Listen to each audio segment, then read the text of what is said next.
නම ලක්ෂී මගේ ජීවිතය කියන්නේ පාලමක් වගේ. ඒ පාලමේ එක පැත්තක මම අනිත් පැත්තේ මගේ මහත්තයා. එයා ඉන්නේ ඩුබායි වල. ඒ හෝටලයක වැඩ. මගේ මහත්තයා විහඟ ගෙදර එන්නේ අවුරුද්දකට එකපාරයි. දෙසැම්බර් මාසේ නිවාඩුවට ඇවිත් මාසයක් විතර ඉඳලා ආයෙත් යනවා. ඉතින් ඒ මාසය කියන්නේ මගේ ජීවිතේට ලැබෙන සැනසෙල්ල. මට ඉන්නේ පුංචි පුතෙක් විතරයි. එයා ඉස්කෝලේ යනවා. තව දරුවෙක් හදාගන්න උවමනාව මට තිබුණත් ඉතින් මහත්තයා නැති නිසා කරගන්න විදිහක් නැහැ. මොකද ඉතින් හොලකින් ළමයි හැදෙන්නේ නැහනේ. මේ පාළු ජීවිතය ඇතුලේ මම හිර වෙලා ඉන්නවා.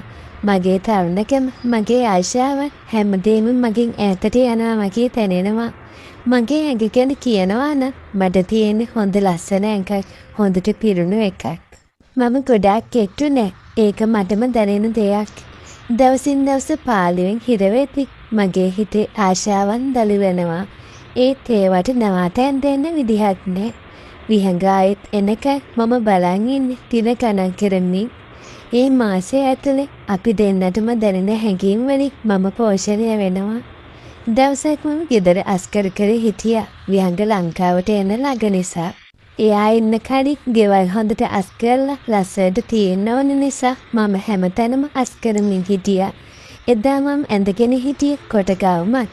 ගෙදර කවුරුත් නැති නිසා මම ඇඳුම් ගැන වැඩි හිතන්නේ නැහැ. මම ඇඳන් හිටියේ ඒ ගවුම විතරයි. උදේ නැගිටපු ගමන්ම නිසා යට ඇඳුම් නැහැ.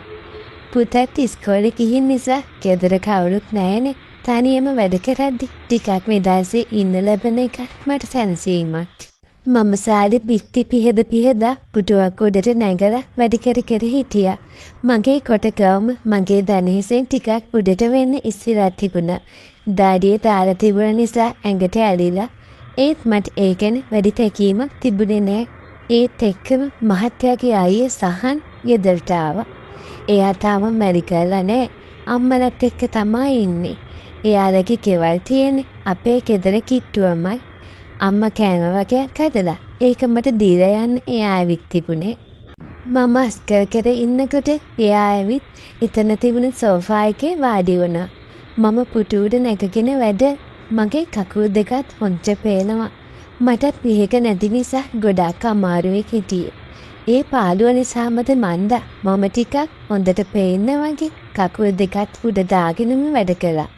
සහන් අයියා මගේ දිහා බලාගෙන මගේ ඇඟෙන් එහාට එයාගේ ඇස යන්නේ නැහැ කියලා මට හොඳටම දැනුණා. එයා කෑමක මේසෙ උඩින් තියලා සෝෆා එකේ හොඳට වාඩි වෙලා මගේ දිහාම බලන් හිටියා. මට පොඩි ලැජ්ජාවක් වගේ දැනුණා. මම ඒක එළියට පෙන්නුවේ නැහැ. අයියයි මෙහෙම බලන් ඉන්නේ කියලා මට හිතුණා. මොකද ලක්ෂි ලොකු යුද්ධයක්ද? මහත්තයා එනවා කිව්වම ඕනාවටත් වඩා වැඩ කරනවා වගේ. සහන් අයියා කිව්ව පොඩි හිනාවක් දාගෙන. එයාගේ හදේ තිබුණේ මට අලුත් අරුතක්. අයියට පිස්සුද?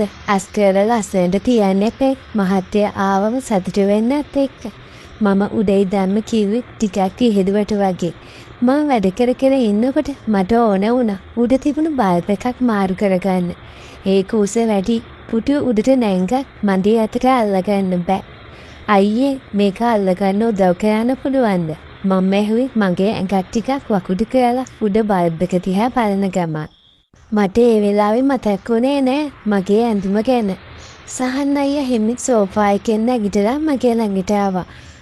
බල්බ් එකත් මාරු කරන්න ඕනේ. මගේ කකුල් දෙකේ මඩ මම ඔයාව වඩා ගන්නවා. ඔයා බල්බ් එක මාරු කරන්න. එයා එහෙම කිව්වේ මගේ දිහා බලාගෙන.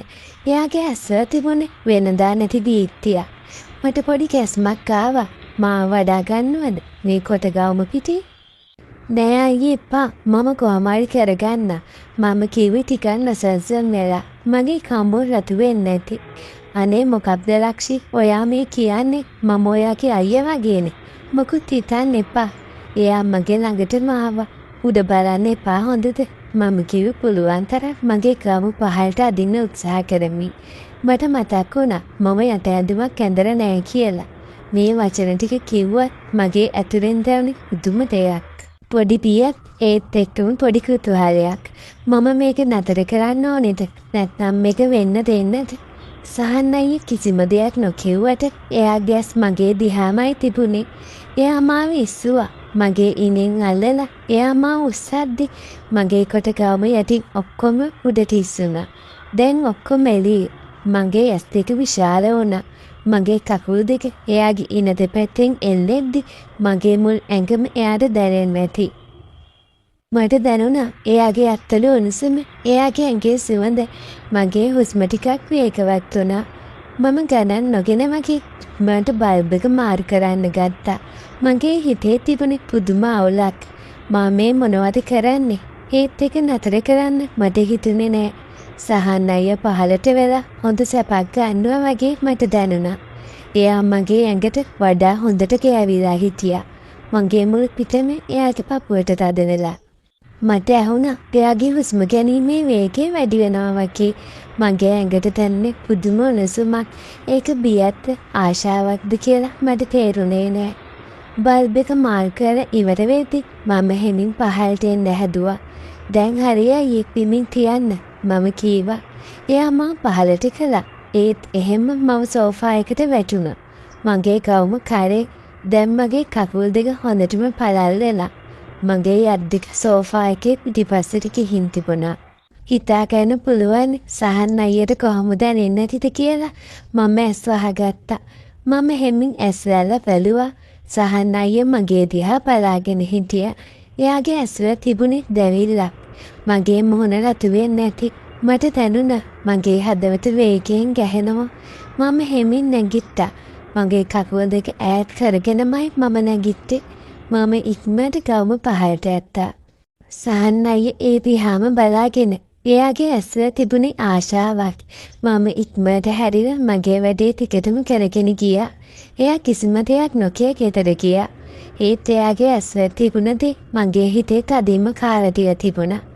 ඒ සිද්ධියෙන් පස්සේ සහන් අයියා නිතර අපේ ගෙදර එන්න පටන් ගත්තා. එයා ගෙනාපු කෑමික විතරක් නෙමෙයි වෙනත් දේවල් අහන්න, උදව් කරන්න, නැත්නම් නිකම්ම කතා කරන්න. මම වැඩ කරද්දි එයා ඇවිත් සෝෆා එකේ වාඩි වෙලා මගේ දිහා බලාගෙන ඉන්නවා.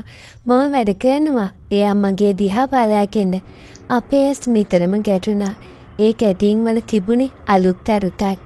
කලින් තිබුණ සහෝදර සම්බන්ධයට එහා ගිය දෙයක්.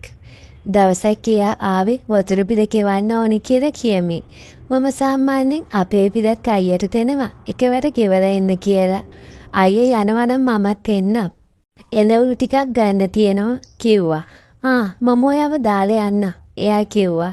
මම ලෑස්ති වෙලා එළියට ගියා. එයාගේ බයික් එකේ පිටිපස්සේ යනකොට මම එයාගේ ඉනෙන් අල්ල ගත්තා. එයාගේ ඇඟ මට දැනුණා. මගේ ඇත්තලින් එයාගේ බඩ වටේ තදින් අල්ලන් හිටියා. මම එයාට ටිකක් ලං වුණා. මට දැනුණා එයාගේ ඇඟට වෙවුලීමක් එනවා වගේ. මමත් එයාට තව තවත් ලං වුණා. මගේ පපුව එයාගේ පිටට හොඳටම තද වුණා. කඩේට ගිහින් එළවලු අරගෙන ආයෙත් ගෙදර එද්දි එයා හෙමින් බයික් එක පැදෙව්වා. මේ සමීපේ මට ගොඩාක් කාලෙකින් නොලැබුණු දෙයක්. මගේ හදවත වේගයෙන් ගැහුණා. මේක වැරදි කියලා මට හිතුණත් මට මේකෙන් ඈත් වෙන්න හිතුනේ නෑ. අපි ගෙදර ආවා. එයා බයික් එක නවත්තලා බැස්සා. මමත් හෙමින් බැස්සා. එයා හැල මගේ දිහා බැලුවා. අපේ ඇස් එකට ගැටුණා. ඒ බැල්ම තිබුණේ අපේ හිතේ තියෙන හැමදේම. අපේ ආශාවත්, අපේ පාළුව. එයා මගේ ළඟටම ආවා. මගේ අතින් අල්ලලා "ලක්ෂි" කියලා මෙවිනවා. එයාගේ අතේ තිබුණ උණුසුම මගේ ඇඟ පුරාම පැතිර ගියා. මම හෙමින් එයාට ලං වුණා. මගේ හදවත ගැහෙන්නේ කවදාවත් නැති විදියට. එයාගේ මුහුණ මගේ මුහුණට ලං වුණා. මම ඇස් වහගත්තා. මට දැනුණා එයාගේ උණුසුම් හුස්ම මගේ මත වැටෙනවා. "අම්මා ආවද?" පුතාගේ හඬ අපේ පිටුපසින් ඇසුණා. පුතා ඉස්කෝලේ ඉඳලා ඇවිත්. අපි දෙන්න එකවරම ගැසිලා ඇතුණා. සහන් අයියා ඉක්මනට එතනින් ගියා. මම පුතා ළඟට ගිහින් ඔළුවට කෑවා. මගේ හිතේ තිබුණ පුදුම අවුලක්, බියක්, ලැජ්ජාවක්, ඒත් එක්කම නොලැබුණ දෙයක් ගැන තිබුණ ආශාවක්. එදා රෑ මට නිින්ද ගියේ නෑ.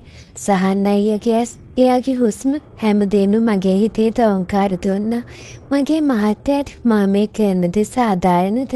මම එයාට ද්‍රෝහි වෙනවද? ඒත් මට මේ තනිකම දරා ගන්න බෑ. මගේ ඇතුලේ තියෙන ආශාවත් මාව පිස්සු වටනවා. සහන් අයියටත් මගේ වගේම හැඟීමක් තියෙනවා.